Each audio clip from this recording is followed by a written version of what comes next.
Welcome to the lecture on principal private residence confusion. My name is Dean Wootten. Now, a common question that I get asked is, how does nominating a second resident for 1 week or 1 day even tally with HMRC opinion that you need to reside somewhere permanently to obtain principal private residence exemption?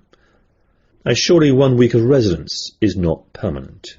Now, so that is a common question, and the aim of this session is to try and clarify that common question. What I would say is perfectly acceptable to nominate somewhere for 1 day, 1 week, and that to be accepted as a valid PPR claim. There is absolutely no problem with that. But I just want to try and link it in with a lot of the recent cases about HMRC denying residence because of lack of permanence. Well, let's just set the scene, so more than one residence. Now, when you sell your home, the gain will be covered by principal private residence exemption to the extent that you have resided in that property. If you have resided in the property at any point, you're always deemed to occupy the property as a residence for the last 18 months. Now, that obviously used to be 3 years, so if you're doing the 13-14 returns, that will be the last 3 years. But after April 14, they've unfortunately reduced it to 18 months. Now, that 18 months PPR will be applicable even if you've resided somewhere else during that last 18 months. Now, apart from the last 18 months, you can only ever have one PPR at any one time. Now, for clients that are lucky enough to have 2 residences at any one time, the facts will dictate which property is their PPR. Now, if you don't want the facts to prevail, i.e. you want a second home to be a PPR, then you must nominate one of your residences as your PPR. Now, there is a time limit on that, and that's 2 years from acquiring an additional residence. It's not when you buy it, it's within 2 years of it becoming a residence of your family. Now, these nominations simply allow you to secure the last 18 months as PPR on a residence that would not, on the facts, be your main residence. So it gives you the ability to override the facts and get another property qualifying for PPR. So let's have a look at an example. So we've got John and Jane Smith, live in London, 3 children. 4 years ago they acquired a derelict barn in Norfolk with a view to converting it to a holiday home for the family. The barn conversion completed early May 14, signed off by the council 12th of May 14, and the family's first visit to the barn was on the 24th of May 14 at the start of the half-term break. Now, the 2-year clock starts from when they had it as a residence, started using it as a residence. So I would argue that from the 24th of May 14, so you've got plenty of time to nominate that second home if they so desire. One thing to note before we carry on with the nominations is that there is a very tight VAT point on this, and that you have to get your DIY claim in for VAT purposes within 3 months of the council signing the property off. So you should be able to get back all your 5% VAT on the conversion and the 20% VAT on any building materials that you bought direct. So make sure you get the DIY claim sorted before you think about the PPR claims. Let's look at an example notice and then we'll see how this tallies with the permanence point. Now, I've got an example notice. There is no set format, so it's up to you what you do. This is just an example, so the headings, the client's names, etc., nomination 2225, and then just give a little bit of a brief background. So, on the 12th of May 14, local authority approved our converted barn for residential accommodation. 24th of May 14, we started using the barn as a second residence. I'm just really clarifying with HMRC, yeah, I may well have owned this for 4 or 5 years, but it's only just become a residence of our family. And you then state your 2 residences, so Residence 1, full London address, Residence 2, full Norfolk address, and then you say we hereby nominate Residence 2 as our main residence under 2225 with effect from the date of this letter. And then you make sure both clients sign the letter. Both clients must sign this nomination letter. Now I send that off to HMRC, ask for a acknowledgement of receipt, and then a week later I send pretty much the same letter back in again, but that final paragraph you just change it to state we hereby nominate Residence 1 as our main residence. And then you send the second letter in. So the second letter goes in, and that effectively reverts the PPR nomination back to your London place. So the barn in Norfolk would have been nominated for 1 week. HMRC, they should acknowledge receipt of the nomination, but they will not comment on its validity. If there is something obviously wrong with it, like it's not signed, then you may get it coming back, but generally they just say, thanks very much, we've received your nomination. Now, if there is a problem with it, then it is going to be found, or you're going to find out there's a problem with it, when your client comes to sell that second property and you claim PPR. It is then that HMRC will actually, let's have a look. Now, we need to obviously prepare for that. So when we're doing this process, we need to advise clients to keep a diary record of their visits to this second home. Yeah, the facts will never support that it's the main residence, but we do have to prove regular visits to this second property. So maybe keep an A4 file on site, and whenever they go to that property, just complete the diary record that you got at the front. Also, maybe put all the bills that come in that property into that file.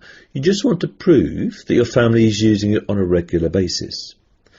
Now, when you come to sell that property in 5 years' time, say, then the client is going to have a full record of their regular visits to that second residence. And if HMRC were to inquire, one of the first questions they're going to ask is, please provide me with a record of your visits. And you now have this contemporary record of all your visits over that 5-year period. And if you're going there for a few long weekends, the odd half term, a bit of the summer, a few days at Christmas, that regular pattern of usage is going to give you the PPR claim on that property. So you'll get it for the week of nomination plus the last 18 months. So how does nominating for 1 week then tally with this permanence that HMRC would always want? Now, it's important to recognise that when you're nominating for that 1 week, your client is not stating that they are residents for that particular week, i.e. they're not staying in the Norfolk barn for that particular week. You don't have to do that. Now, your client could be in their main residence for that 1 week. They could even be on holiday in Spain for that 1 week. It doesn't matter. You are not saying that we are residing in that property for that 1 week. Yeah, if you were saying that, then it's going against what you're trying to achieve, because you're trying to achieve this permanent or regular pattern of visits. So the nomination letter is not stating that you're in residence for that week. It must be clear on that. That would not, obviously, if the only week you were there was that 1 week, then that's not permanent or regular. So therefore, what we're actually stating is that our family have 2 residences. We use both on a regular basis. It just so happens that for this 1 week, we choose to nominate this particular property, as is their right. So we've got to be clear on this. What your client is saying is that they have 2 residences. We have residence 1 and we have residence 2. The factual main residence is the first one, i.e. residence 1. And if we do nothing, then that will be the full PPR claim on residence 1, and there'll be nothing on residence 2. If, however, we were to nominate residence 2 for, let's say, 1 week, then the PPR moves across to residence 2. So it's now sitting on residence 2 because we nominated it. Now, unfortunately, residence 1, for this period that it's sitting on residence 2, is not PPR. The PPR is on residence 2. So we would then send in a second letter, let's say a week later. So we're going to renominate the first residence. So the PPR, when we send in that second letter, moves back to the main residence, i.e. residence 1. So all we've done is we've looked at the facts. The facts say residence 1. We've nominated residence 2. And then we leave it there for about a week, and then we revert back to residence 1. So residence 2 has a PPR residence period of 1 week. To justify that 1 week of nomination, we need to prove regular visits over a period of time. Now, if we can do that, we own it for 5 years, say, and we have this regular pattern of visits, then not only will we get the 1 week of PPR, we'll also get the last 18 months. So, looking at that scenario, our client has 2 residences. They have 2 residences on a regular basis. It is up to them which one they nominate and for how long they nominate that particular property. It just so happens they've chosen to nominate for a week, and that is perfectly acceptable. You are not saying that we only live in that property for 1 week. That is not what you're saying. Let's look at a recent case and see how they got this wrong. It's not nominations. This just is the other side of it. So this is actual occupation on a permanent basis.